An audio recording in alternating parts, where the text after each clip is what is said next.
Welcome to Falcons Central Radio Show on the Pro Football Central Radio Network. I'm one of your hosts, Aaron Freeman. I'm joined with my co-host, Scott Karasik. And today we are back to talk about some of the latest Falcons news. We're going to talk a little bit about the position battles that are going to be going on in OTA, some injury updates as well. We'll talk about the NFL rule changes. We might talk a little bit about Michael Vick. And we will answer you guys' mailbag questions at the end of the show. So, Scott, welcome back. Last you were out. What, you were on a cruise or something like that? I was on a cruise last week in the Bahamas. It was amazing. I need a well-needed vacation from the day job. Yes, to get back of this epic grind that is the football season at this point in time in the calendar, because there's so much stuff going on. But we will do our best to keep you guys updated and whatnot. So let's jump into OTA since that's what kicked off today. Not a whole lot to talk about just because, it's just basically guys working out and practicing and whatnot. But we did get updates last week about sort of certain guys would miss OTAs. So we'll find out, all these guys are expected to come back for training camp, but they might miss some time over this next couple of months. That's Adrian Claiborne, Derek Shelby. Both of those guys finished last year injured. Julio Jones and Desmond Trufant as well, and Tack McKinley, which we sort of knew going in. And I guess there's some sort of speculation that maybe Claiborne and Shelby might be healthy enough to go when mandatory minicamp starts on like June 13th, maybe. But if not, then they're still expected back for training camp, so it's no big deal. Any thoughts on these injuries, Scott? Or you just let's let the guys get healthy and let's let them go in July and August? I mean, as long as they're back for training camp, I'm not worried about it. Tack may be longer than training camp. If Tack ends up being a pup guy, I actually don't mind that. It kind of lessens the expectations. I'm expecting at most 4 sacks from him, the same we got from Vic Beasley as a rookie. And if he gets any more than that, that's great. If he gets less than that, it's still fine. As long as he gets something, at least 1 or 2 sacks this year, I'll be happy. Because there's not a lot of success rate for guys who get 0 sacks their first year. Okay, that's fair enough. Okay, so the other, I guess, stuff that's going on in OTAs. This is where we start to see positional battles start to not necessarily get settled, certainly, because that's really training camp, but it's where guys can start to gain some separation on some of these positional battles. And, the Falcons are in a great position where they're not really sort of looking for starters. It's more key role players that are the battles and the positions that are up for grabs. The only real starting position that you could definitely, I guess only 2, because fullback is technically a starting position, but it would be basically right guard and fullback are the 2 main spots where you're really looking at a pretty open competition for who's going to wind up being the starter. Scott, do you feel like there's anybody that's a front runner at either one of those spots as we start OTAs and eventually work our way to training camp? I think at right guard, Schweitzer is going to be given every shot possible to earn that job. I think he is going to be given every advantage. And I think at fullback, you're going to see Derek Coleman kind of given every advantage due to the Dan Quinn connection. But I wouldn't be surprised when training camp is said and done if we have either Garland or Harlow at right guard and Tyler Renew at fullback. So Renew played a lot of special teams at the Citadel. He was a personal protector on punts. He's got the skill set for it. That's why I think he could be that guy who ends up taking the spot over Coleman, is because he's a core 4 special teamer, and he can run the ball, and he can block. And guys who can run the ball have better vision for blocking. Derek Coleman never really ran the ball, even in college. So when you've got a guy who has almost 1,000 carries in the college level, that helps out a ton. And I think that's going to give Tyler Renew the edge at fullback. Okay. Well, I would correct you on Coleman was primarily a running back at UCLA. He split time with, who was it, Jonathan Franklin, I think. He was like the short yardage guy. So fullback is sort of a transition for him because he never really played it in college. But I think Coleman's the front runner. I think Vainuku is probably a close second place. I think either probably flip a coin and get those guys. I don't necessarily see Tyler Renew being the guy. Not to sit here and be like he might not. No, I think probably the best case scenario for him is to play at a high enough level where he makes the practice squad. But I just know traditionally, when you play in that triple option offense that the Citadel plays in, it doesn't necessarily translate particularly well to NFL success, at least early on, even at the fullback position. So I think if you could, I think his best case scenario really is sort of he gets stashed for a year on the practice squad. And, we'll see what he is in 2018. But I would imagine between Coleman and Vainuku, one of those two guys will win the job. And if neither of them are up to par, then I think the Falcons will probably scour the waiver wire towards the end of training camp to see if they can scoop somebody that slips through the cracks off the scrap heap. At right guard, I think it is, as you said, I think it's Schweitzer's job to lose. I think Garland has a shot. I would be shocked if Harlow, gets a real shot there. I think they're just going to sort of stash him as a long-term option behind Levitri at left guard, more so than have him thrown out and really get an opportunity. I think if he gets an opportunity at right guard, I think it'll be because, Schweitzer or Garland got hurt or they just did not play up to par, which I don't think is right now going to be the expectation. So I do think those positions, I won't say are settled, but I do think there's a clear front runner at both of those spots, and we'll see if any of the underdogs can sort of surprise. I think there's a little bit more opportunity at that fullback position than I would say at the right guard, but we'll see. Some of the other positions that I think we're going to see pretty heavy competition for, and these are more key positions as opposed to like who's going to be the ninth offensive lineman, or whatever, those sort of back end of the roster positions. But we're talking about like swing tackle, that's a player that's going to be active on every game. We're talking nickel cornerback. That's going to be a guy that winds up playing 60, 70% of the snaps. We're talking about base, strong side defensive end.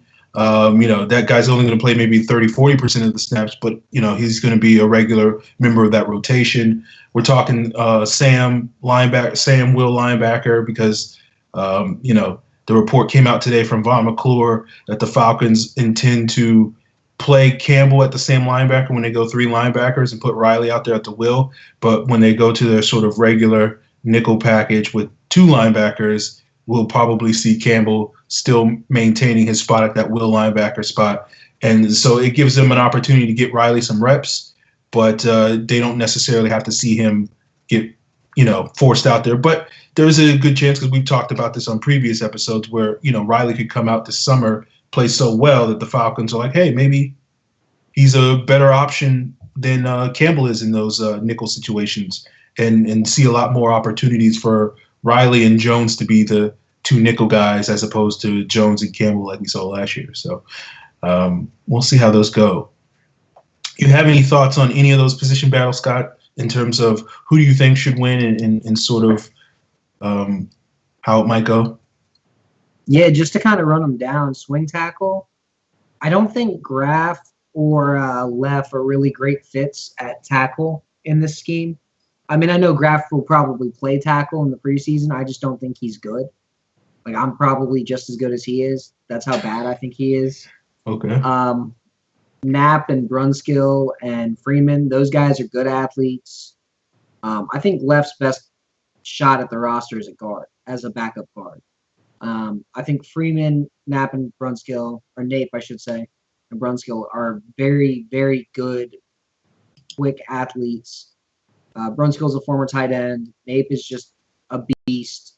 And Freeman, I mean, he was a starting left tackle for 4 years at Southern Miss. And he's definitely a good athlete. If I was going to pick one of those guys to win that swing tackle job, though, I'd have to pick Nape. He just reminds me a lot of Ryan Schrader coming out. He's a little older. He's real tall. He's real long. He's got the feet to play the position. He's got a good base. He can hold up against anchor. He can hold his anchor. I'm just worried about him. I'm just worried about him seeing too much time. So hopefully there's no injury. At nickel corner, you got Poole and Kazee, and probably Robert Alford playing in the slot on nickel situations with Collins out wide. I think you're going to see like Alford, Trufant, and Collins and nickel sets. Whether it's Alford or Trufant in the slot, who knows? It all depends on who's lining up there.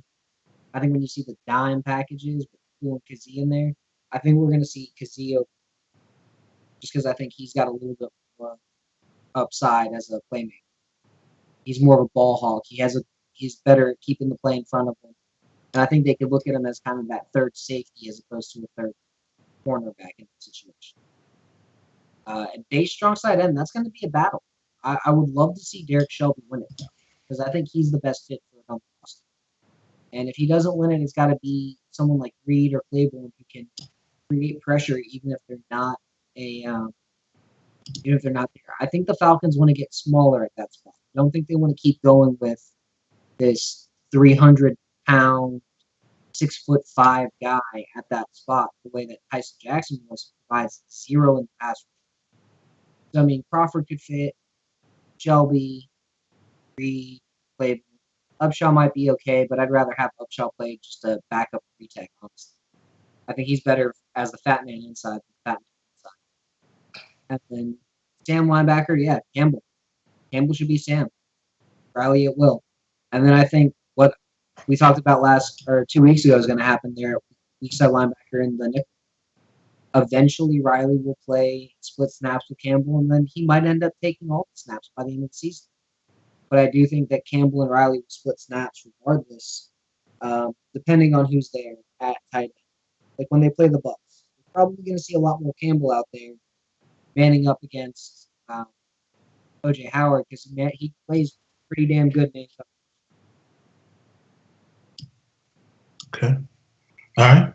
Yeah, I think it's a pretty good rundown. It'll be interesting to see what happens. Apparently, Andreas Knapp's name is pronounced Knappy. I looked it up the other day. So I've been getting that wrong all off season long. So I guess in Denmark they don't, the K is not silent or something. I think the swing tackle position will be an interesting battle. I think Brunskill has the most talent of that group. I think because of his size issues, he was only 275 at his pro day, and I imagine he's probably put on some weight since then. But he's going to be a practice squad guy at best his first. Yeah.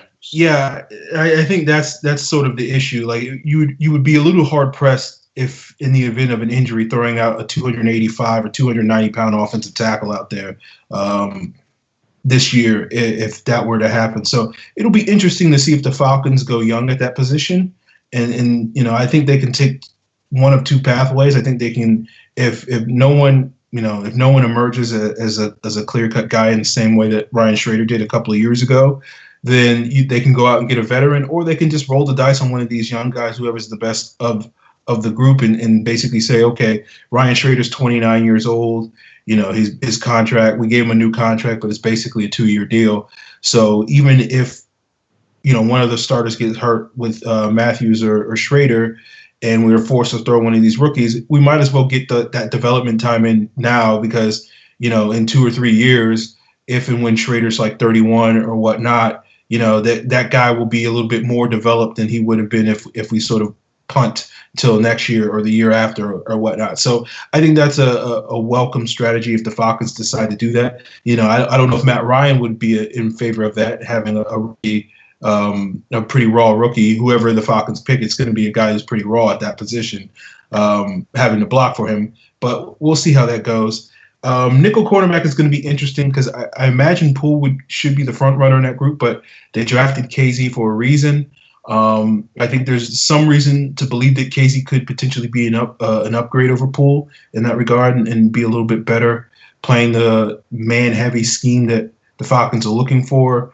But in both guys' cases, I do imagine that they're only going to play in the events that, one of the three other top corners in Collins, Alford, or Trufant are hurt, and so they're just sort of competing to be that emergency nickel guy as opposed to the guy that's going to start week one. Because I imagine that the team wants to see, Collins as a third corner and then move Alford to the slot or Trufant to the slot in those nickel situations, or even drop Ricardo Allen, as he suggested when we interviewed him a couple of months ago, that he was open and willing to play some more slot this year.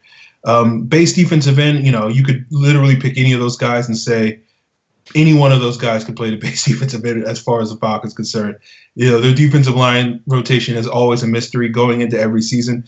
Heck, it's a mystery coming out of most seasons. So, Dan Quinn and those guys and Bryant Young, I'll give them a benefit of doubt. They'll figure it out eventually. I don't know if they're going to figure it out by week one. Typically, these last couple of years, they haven't really figured it out by week one, but by week 17, it all starts to come into shape. So that's all that really matters and for me. And, the Sam linebacker position, I think Campbell and Riley will be an interesting battle. I do think Campbell will probably get the brunt of the snaps, but I do like the opportunity to Riley get some work. The question, I guess, is going to be, is he going to get, 30 snaps a game, or is he going to get like 15 snaps a game or something like that, or somewhere in between those two? So we'll see what happens, and I think a lot of that will depend on how strong a summer he has coming out of training camp and coming out of these OTAs. Okay, let's move on to some of the other news around Falcons land and the NFL in general. First, the Falcons did make a roster move, but this isn't a move that's really going to affect them in 2017. They picked up, the NFC South teams are allowed to have an international player in their practice squad this year. He's a player that does not count towards the normal 10-man unit. They just get an extra body this year. The NFL used to do this many, many years ago, back in the days of NFL Europe. I think the Falcons last did it in 06 or 07. They had the Noriaki Kinashita, the wide receiver from Japan. Yes. Who they carried for an entire year, and then Thomas Dimitroff cut him like the second day he was the GM, I guess. So that I wasn't a fan of that. I like Kinashita, but Alex Gray, tight end, played rugby in England. He's 26 years old, so he's pretty young. He's listed at 6'4", 230. I saw a minute of his rugby highlights. He looks like he can move. So, throw him some, if he can catch, get him to run over some dudes after the catch. So, looks like a solid developmental guy that maybe, in a year or two after understanding and learning the NFL game, which is basically what this year is going to be for him. I think that he might be an interesting guy in the training camp mix, and maybe a year from now we'll be talking about him competing for one of those reserve spots at tight end or something like that. You have any thoughts on him, Scott? I mean, he's a rugby player. I know he can move. I know he can hit. I honestly would rather see him try out at linebacker. He's got a frame, and he moves a lot like Devondre Campbell. So I feel like linebacker is a more instinctual position than tight end is. And he's 26. Let's see how he does hitting people. Okay. There you go.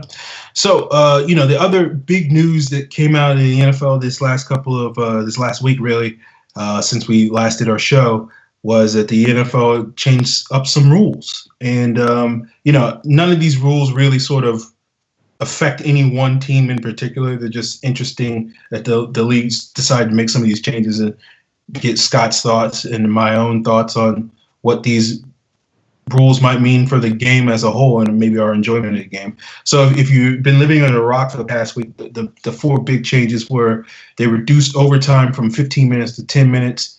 In the end, I think statistically that's only going to affect about 1% or 2% of the games. So it probably won't. You might see one or two games this entire year where that makes a difference, but it'll be, I guess it's, they said it for player safety or whatnot, but, I think it will make, game management a little bit more interesting if you have 5 more minutes, and I guess there's less likely that teams will get ties. The roster cut down, usually what goes from 90 guys you bring to training camp, then they cut to 75, and it's like 4 days later or 5 days later they go to 53. They got rid of the 75 player cut down, so it's just going to be one where pretty much half your training camp roster is going to get cut in one day, which I feel sorry for obviously those players that get cut, but the person who's going to have to wrangle 47 or 37 players to get them cut in one day is going to be a tough gig. Now you can get 2 players coming back from the short-term IR instead of the one. I think the short-term IR is like you have to miss at least like 6 or 8 weeks or something like that. So it's not just like, oh, this guy twisted his ankle, he's going to be out 2 weeks, let's put him on IR. It's like it's only for long-term injuries. They brought back celebrations, even though I think they're saying that they brought back celebrations, but I think there's going to be like a time limit on the celebrations. Like you can't do anything more than like 10 seconds or whatever it is. And, I don't know what that means. So we'll find out, but at least it'll allow people to be a little bit more creative and bring back some of the fun that that the NFL has been known not to have these last couple of years when they cut down on the celebration. So Scott, I'll give you the floor. And what do you think? What do you think of these changes? The first 2 were fucking irrelevant. Like roster cut down to 75 players. It was a 4-day span between the original cuts anyway. So, that's fucking irrelevant. Who cares? Overtime reduced by 5 minutes. That's going to affect what, 1 game all year? Maybe 3 games all year? Like no one gives a shit. So we'll have 3 more ties. Awesome. And then 2 players are now eligible. That's big. Because if you got a guy like William Moore who has that like shoulder injury, you have 8 weeks, you just put him on there, bring him back. Or you could have called back like Kamal Ishmael this year and not had to worry about having that spot on the IR. And maybe Ishmael could have been fine. Celebrations, just bring back the fucking Dirty Bird and I'll be happy. I don't really care about the rest of it. Like, just let them do the Dirty Bird and I'm happy. That's my shit. Oh, and to all the trolls in the comments, hi. I exist. Aaron's just the main guy, so he speaks a lot more than I do. Okay, there you go. All right. So there you go. I'm excited about the celebrations. I thought, before they started banning them, we had the great celebrations from Joe Horn and Terrell Owens and Chad Johnson and Steve Smith. And then they basically, you couldn't use props. I hope they can bring back that you can use props again, because those were the best celebrations. Joe Horn wasn't Joe Horn the one that pulled the Sharpie out of his sock and signed the football or something like that? Yeah, that was Joe Horn. Okay, yeah. Didn't want to make sure I was confusing him with T.O. because T.O. did a lot of crazy stuff. So, I want to see like someone do the Vi Sikahima where they punch the goalpost. I don't think you can do that anymore. So, like, I'm all about those late 90s, early 2000s celebrations. That was when football was fun. And then they got rid of that, and for some stupid reason, because bringing shame to the game. I don't know what there was going on. So if you can use props again, I'll be happy. If it's 10 seconds and whatever, fine. But as long as you can use props, I'm good. Yeah, just keep it in the time limit, and we'll all be happy. Yeah. All right, so the other big news is Falcons related. It's not really news because it seemed like it was news and then it wasn't news.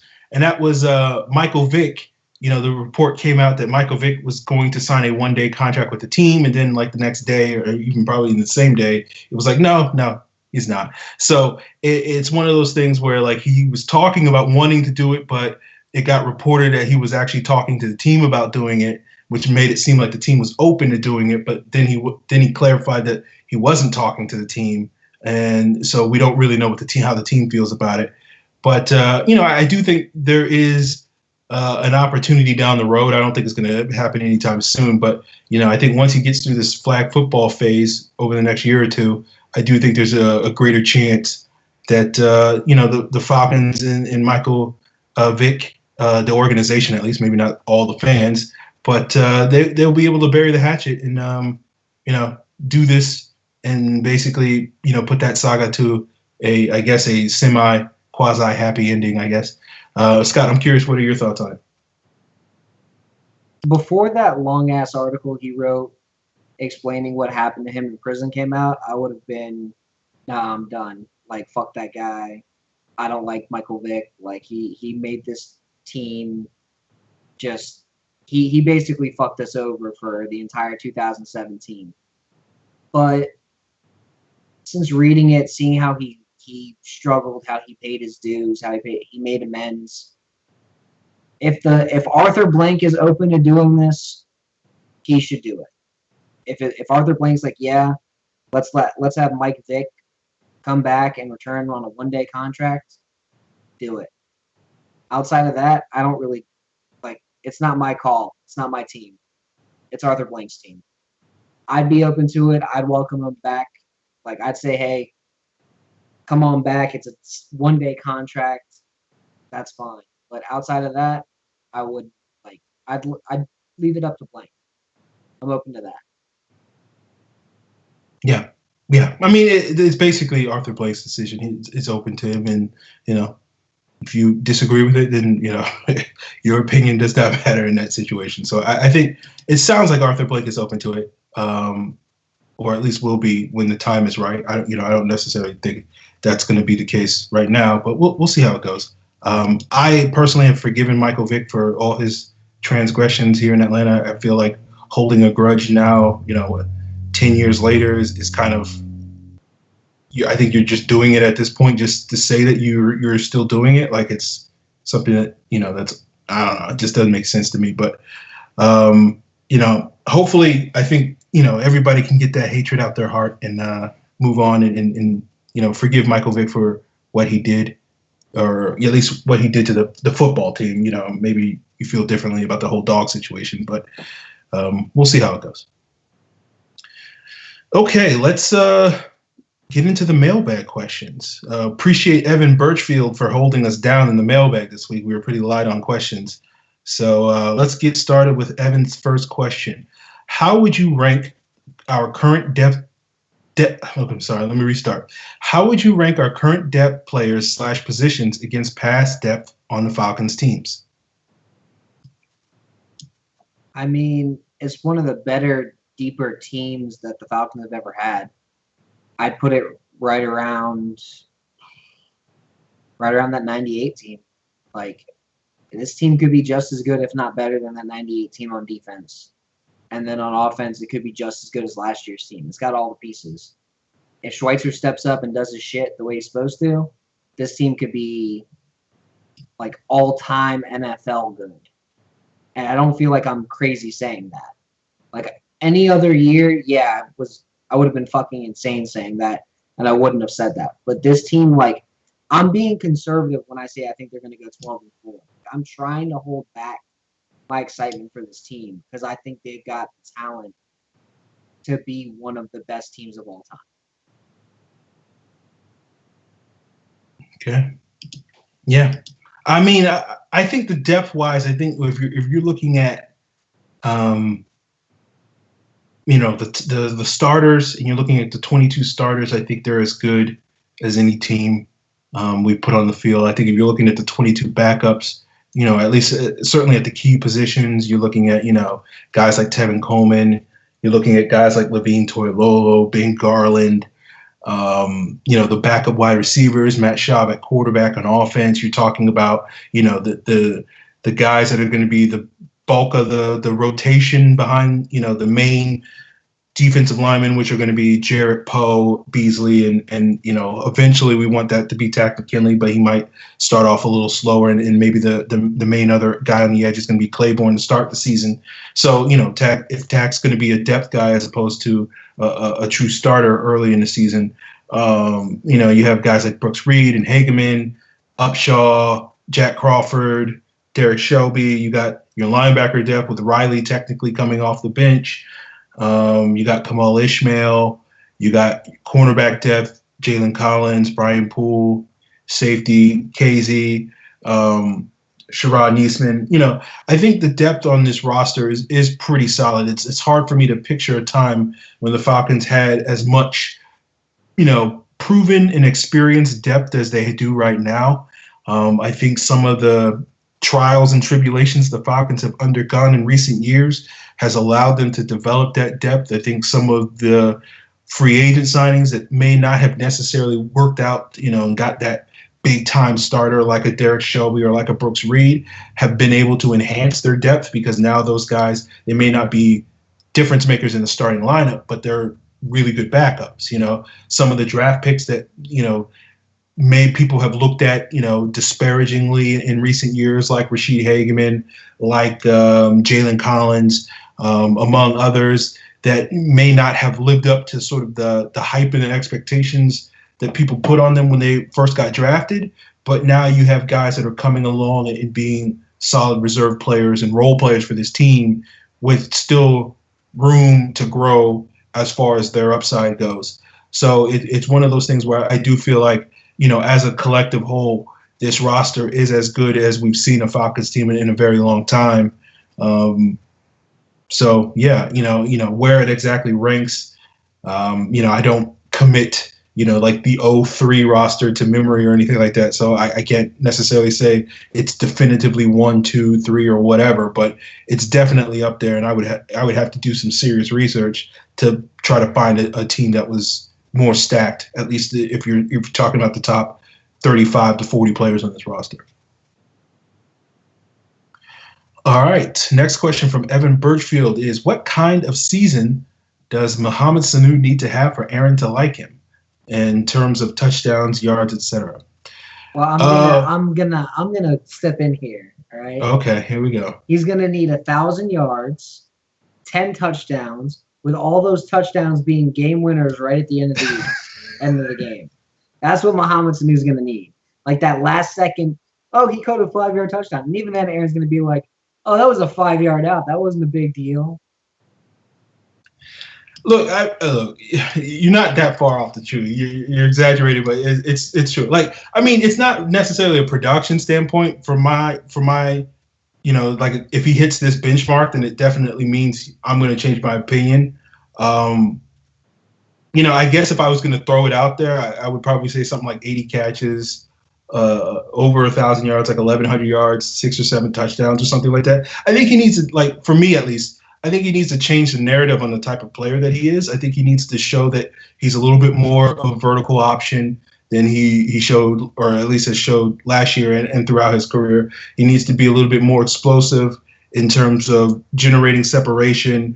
He needs to win more one-on-one matchups, I think. And I think, like, he could change the narrative for me. Like, say that week 1 game we played the Bears, and, I don't know exactly how the Bears cornerback situation is going to be, but based off of the current depth chart, it's probably going to be Prince Amukamara lineup on the left, and then Kyle Fuller, or whichever Fuller brother is.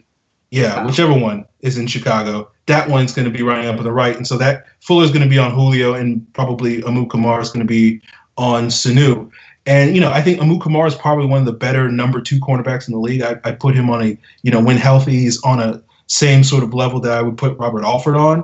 And so if Sanu can go out and sort of, even not to have to destroy Amukamara, but can actually go out there and win on a consistent basis and give Amukamara a lot of problems in that game, then, that's going to start to really turn the narrative, at least from my perspective, on the type of player he is. But if he does what he did for probably like 2/3 of last year and just catch like 2 or 3 passes going against zone coverage or whatnot, and then, every now and then he'll make a big play, like, I don't know, like, it's not that I hate Mohamed Sanu. I just think he's a limited player. I think he's more like, if you were putting him on a scale between Julio Jones or even someone who's not even as good as Julio Jones, just a typical quality starting receiver in the NFL, and the opposite end of the spectrum was like a player like Harry Douglas. I think he's closer to the Harry Douglas level, where it's like a high level 3, maybe a very, very, very low level 2. Like, if he's your number 2, you're like, he's okay, but we can do a lot better. That's sort of what I think about Mohamed Sanu. See, but that's why you have a guy like Taylor Gabriel, who is dynamite in the bottle, and then you've got your super high level number 3, who could also be a super low level number 2. And when you've got Julio Jones, do you even need anything more than just a serviceable number 2? Well, I mean, most people coming off of the 2015 season would have said, yeah. But no, Yeah, look, because Roddy White wasn't even a serviceable number 3. fair enough. But like, I guess like you're right about, I think it's as far as whether Sanu is that player that I think he should be, does it hurt the offense? No, because you do have Gabriel, you do have Hardy. So like in the context, Sanu is a piece of the puzzle. But like, Taylor Gabriel being good doesn't make me feel better about Mohamed Sanu. I'm not going to sit here and be like, well, Taylor Gabriel's good, so that makes Mohamed Sanu better. No, it just makes Taylor Gabriel good. So, as far as I'm concerned with that, like I'm not going to, let my positive opinions about the other receivers on the team, make me feel better about one receiver that I don't necessarily think is carrying as much weight as his salary would say. Now, to be honest with you, if Sanu was getting paid half as much money as he was getting paid, I probably would have far less complaints about him. But, let's be honest, if he was making $5 million a year, you probably have no complaints about him. No, I probably would have a few complaints about him. But like if he was making like $3 million a year, which I think is probably closer to where his talent level is, then I probably would have no complaints about him. Yeah, you'd probably be one of the guys championing him. I don't criticize backups because they're backups. If you're getting paid like a backup, let me rephrase that. I'm not saying Sanu's a backup, but if you're getting paid like a backup, I'm not going to be like, oh my God, what are you doing? You're backup. Like no one expects backups to be anything more than backups. Yeah. Or at least I don't. I see a lot of people complaining about backups, like people complaining about Brooks Reed a lot or Corey Bierman a lot. But hey, it is what it is. Okay, next question. Evan Birchfield asks, do you expect everyone on our offense to decline a little this season, stay the same, or improve? I mean, it's going to just decline a little. I don't see it being one of the top 10 offenses of all time. I do think it could still be the number 1 offense in the league, though. I mean, I know that might be kind of overselling it, but they were leading in scoring last year by what? 6 full points or 4 full points? I mean, yeah, if they regress a little bit to an offense that scores 30 points a game, that still leads the league. So, I think they're going to be an offense that can still score 30 points a game again this year. I just think this defense is going to be a ton better. I think it depends on sort of on your relatives. I think they're going to decline a lot, but I think because they were so good last year that a big dip still makes them like one of the best offenses in the league. So like on a relative scale, like you look at the offenses in the league, you put them on like a graph. The Falcons offense last year was like way out here. Like they are the very definition of an outlier in terms of their production. So like that's a big jump here, from here to here. But if they're still here, they would still be like better than like most of the other teams that are all bunched up over here. So like I would say that they're going to decline a bit. I do think there's going to be a learning curve for Sarkisian and the offense. I do think, Matt Ryan's not going to put together the 4th best season of all time for a quarterback in NFL history in all likelihood, especially when his like next best season was like the 115th best season of all time for a quarterback. So it's probably going to, maybe he'll be like the 80th best quarterback of all time, which is a great season by all means, but it's just not going to be this massive season. I think Tevin Coleman probably won't be as productive or as a receiver as he was last year, at least early on in the season. Like you look at most of his big plays in the passing game last year, they came in the first 5 games. And then after that Denver game, he had like 9-15 plays first 5 weeks, and then he only had 2 after that, including the playoffs. So like I think teams basically made the adjustment and sort of figured out, okay, he can do this thing and so we're going to adjust our scheme to sort of prevent him from making all these big plays. So I don't see him, having quite the same level of success in the passing game. I think he could certainly make up for that by being a better running back.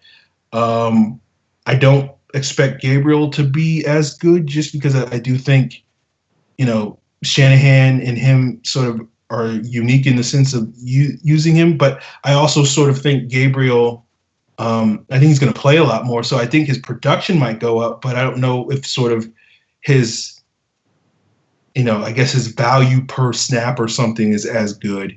I think Sanu's production probably will go up. I think Toilolo's definitely going to decline. He's not going to average 20 yards a reception again. I think Hooper's going to go up dramatically.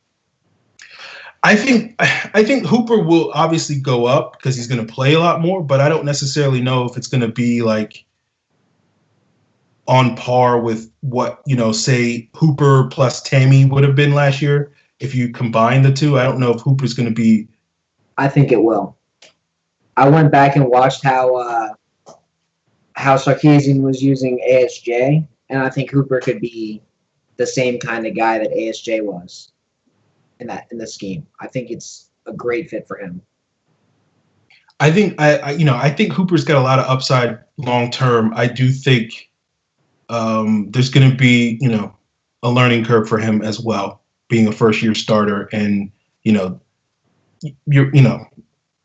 being a successful college tight end is not the same as being a successful NFL tight end, because the quality of competition is significantly different. So, I mean, yeah, look, I think if I'm looking at it, I would say the majority of players are probably going to see a small decline in their production. Does that mean that the Falcons offense is going to fall off a cliff? No. It means, they're still probably going to be top 5, top 8, probably at worst type of offense this year, which is, like last year. I think if you looked at like the gap between, I think, I hope I'm getting the stat right, but like the gap between the Falcons in terms of points scored and the next best team, which I think was the Saints last year, is the same as the gap between the Saints, who were number 2 last year, and like the number 11 team, which I think was like Buffalo or Pittsburgh last year. So like, that's what I was talking about, when there's just like this glut of teams at the top. And I think the Falcons will probably fall back to the pack somewhere in that glut and still be good, but I don't necessarily see them being anywhere close to where they were last year. I just think people need to start, or if they haven't already, consider last year to be more of an outlier than what can be the expectation this year. I think Sarkisian, with more time and more experience working with these players, can start to build this offense back to that in 2018 or 2019. But I think expecting him to come out of the gates and put that offense, up right away, I think is being a little bit, maybe I wouldn't say naive, but, being overly optimistic, I would say. Okay. Evan Birchfield's next question is on a similar path. What do you expect will be the biggest difference between the Shanahan coached offense and the 2017 Sarkisian coached offense? I think we're going to see a lot more runs in short yardage situations. That's the biggest difference between Sarkisian play calling and Shanahan play calling, from what I've been studying. I think like the 2nd and 1s, the 3rd and 1s, as opposed to seeing the play action passes we were always seeing, we're just going to see straight up runs called with like RPOs as part of it. Like, oh, hey, if you see this quick slant, go for it, but otherwise just call the fucking run. And I think that's what's going to be the main thing in Sark coached offense. I think if I was boiling it down to one thing, I don't know if this offense is going to be as balanced, in the sense that I don't think they're going to strive to be as balanced as sort of the foundation of the offense. I think we're going to see a lot more of an attack that tries to spread the field with multiple receivers and multiple tight ends.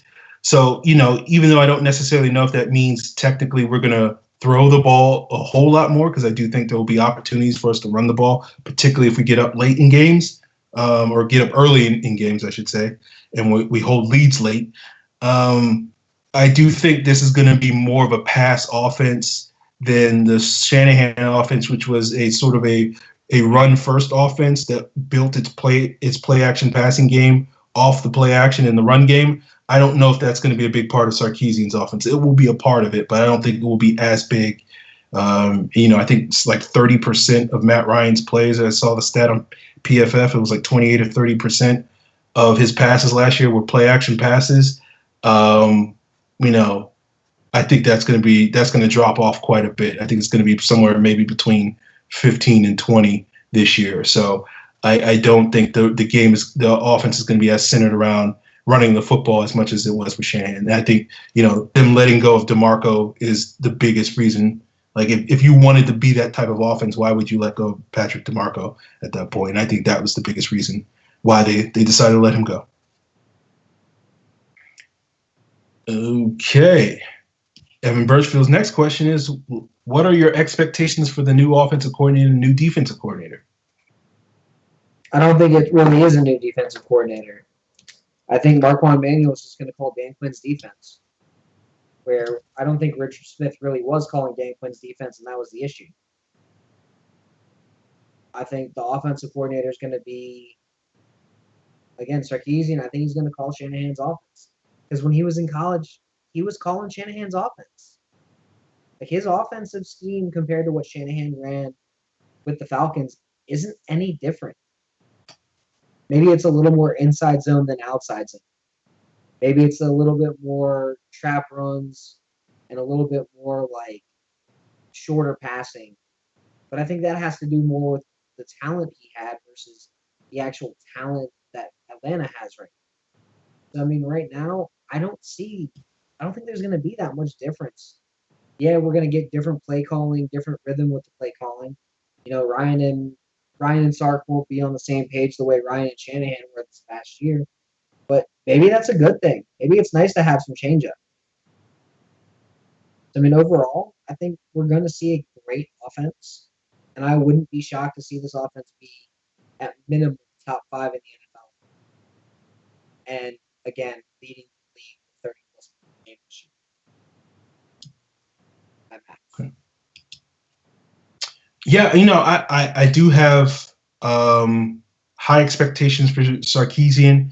Not quite as high as everybody else seems to, but I do think he'll be successful here. Adapting to Shanahan's system. I don't necessarily, I don't quite 100% agree with what Scott said about his system being the same as Shanahan's system.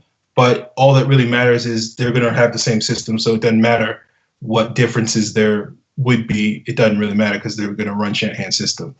It's going to be similar to sort of what we saw. Maybe not the same, but comparable to what we saw when Dirk Cutter came in with, and basically they used Mike Mularkey's terminology. They did sort of change some aspects of the offense, particularly the passing game, with the 4 verticals, introducing that concept to the offense. But I don't even know if that's going to be as big a change this year for Sarkisian's offense, given if it ain't broke, don't fix it. So I think that's the philosophy of the Falcons with keeping Shanahan's scheme. For defense, I don't really have any expectations of Marquand Manuel for similar reasons as Scott said. I think it's really Dan Quinn's defense. I think even, I hope Marquand Manuel is successful calling the plays, and we don't have a situation like we saw last year where Richard Smith basically was stripped of play calling duties after the bye week. So that'll be a positive sign for Marquand Manuel that he can call the plays. But as Scott said, it's really Dan Quinn's defense at the end of the day. It's just he'll delegate responsibility of calling the defense and whatnot to other people, which is really what he's done the last couple of years. But if he feels the need that he needs to step in, then he will. So my expectations for the defense as a whole are much higher than, my individual expectations for Manuel himself. I do think the defense will be significantly improved. I hope the defense is significantly improved because I do think, unlike last year, where the Falcons were basically able to put up 30, 35, 40 points a game with ease pretty much every single week, I don't think that's going to be as consistently the case this year. I think we'll still see some blowout wins, certainly, but I do think there's going to be a lot more games where the Falcons might struggle to get to 20 points or 24 points, and they might have to win some games, 24-21 or 23-20 or something like that. And last year's defense just was incapable of winning those types of games. And I think this year's defense, hopefully, is capable of winning those types of games. And my expectations going into the season is that they will actually win some of those games. How many, we'll see. But that's my expectations for the defense, is that those games where the offense is struggling a little bit, and similar to last year's San Diego game or whatnot, or the Seattle game where we struggled in the first half of that game. I want to see the defense come out and really help the team win some of those games. So those are my expectations. All right, Coffin Shoes asks, where would you rank True and Alford in the hierarchy of NFL cornerback duos? If I had to rank them, I'm thinking like third or even fourth. Just kind of going through, seeing who might be a better duo. I did this earlier. I like the Jacksonville combo of Bouye and Ramsey. I like the Broncos combo of Talib and Harris. There's one other that I was like, maybe.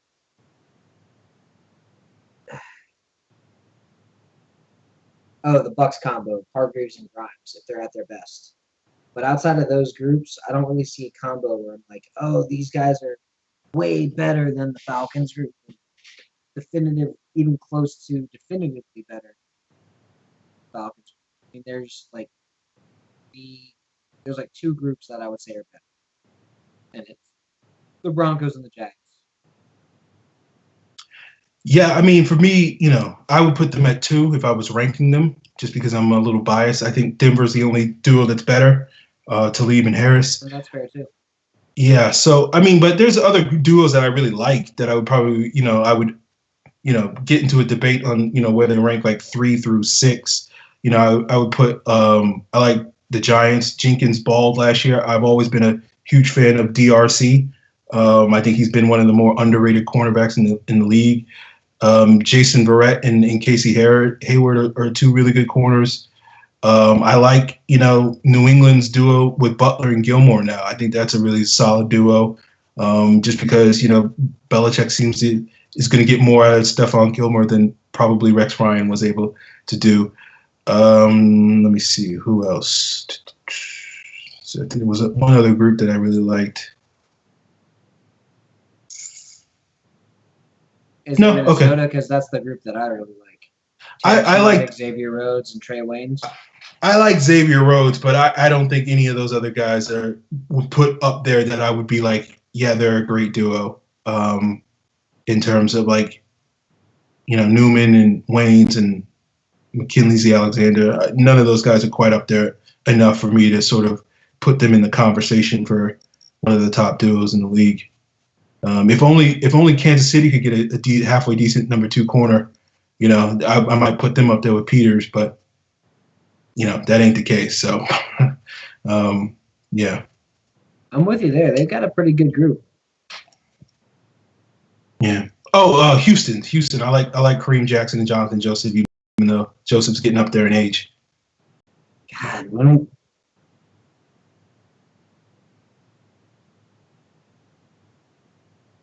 Yeah, no, I put them up there. I put Gilmore and Butler. They would probably be in the top 5, top 6.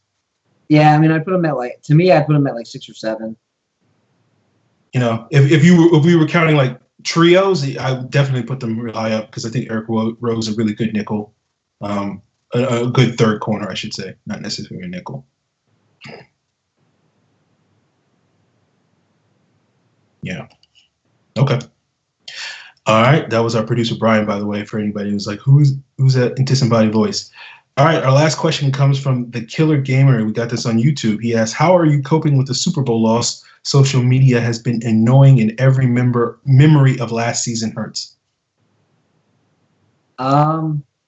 Pretty much by watching this season or getting prepped for this season and seeing all the guys that the Falcons have and saying, you know what, they've got a good run stuffer now. They've got a good secondary pass rusher now. They've improved where they had holes.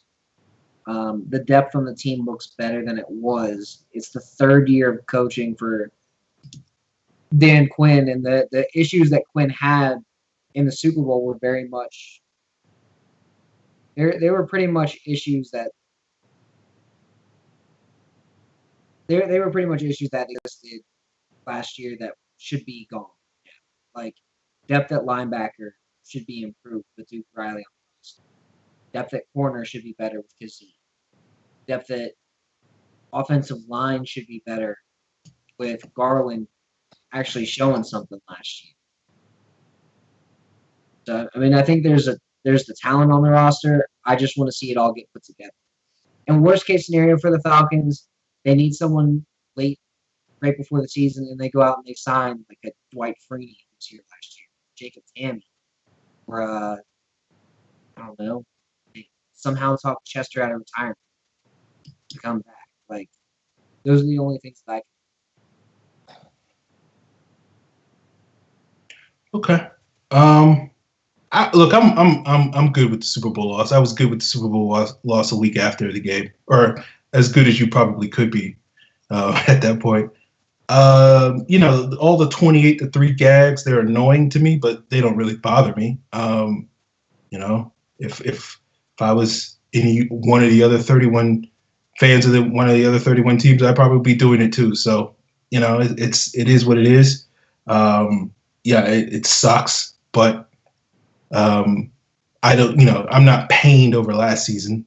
I'm disappointed, but I'm not in pain about it. So I'm looking forward to this season. So it's one of those things. I'll probably wind up watching the Super Bowl again, either, in the next couple of weeks, just to sort of exercise that demon fully. That'll be, I think, the fourth time I've seen the Super Bowl since the game. So that will be like the final point where I just sort of exercise that demon for the final time. And by then I'll just be ready to move on from it. I don't know if I'm going to ever get to the point like Dan Quinn and watch it 10 or 15 times. I'm dealing with it probably about as well as you possibly could. It sucks, but I'm looking forward to this year, and hopefully this year will, be better. Hopefully, that's about as optimistic as I could possibly get. So, yeah. All right, guys. We appreciate everybody for tuning in tonight, both on Facebook and YouTube. If you're not aware, we do simulcast this bad boy on YouTube and Facebook Live. If you want to get your mailbag questions in, we once again want to thank our biggest fan, Evan Birchfield, out there for sending in those questions, as well as other people. You can use the hashtag Falcons Mailbag on Twitter. The show's Twitter handle is Falcons PFC. That's another good way. Scott and I are I'm at FalcFans. Scott is at Karasik S. You should be able to see that on the screen below us somewhere. And where else? Oh, yes. Give us a like on Facebook, a like on YouTube, whatever the case it may be. Rate and review us on iTunes. Check out our archives on ProFootballCentral.com if you're curious. And subscribe to us on what's the YouTube handle? Is Pro Football Central 1, I think. So that's where you can go to subscribe and get those updates. So there you go, guys. We'll be back in 2 weeks at this time. I think that's the plan. We'll see. We'll give you an update if that changes on Twitter. So that'll be a way. And Facebook. Training camp. We'll be doing every other week. So we'll be back on the 13th, and then the 27th, and then the 11th, and then I think training camp starts the 18th. So, or the 25th. So we'll be back right before, like right when training camp starts is when we start our weekly shows again. Yeah. So, yeah, that's the plan. And if those plans change, then, of course, that was the point I was bringing up.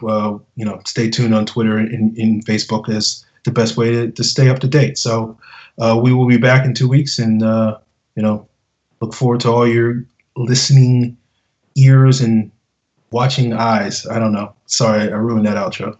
Apologize.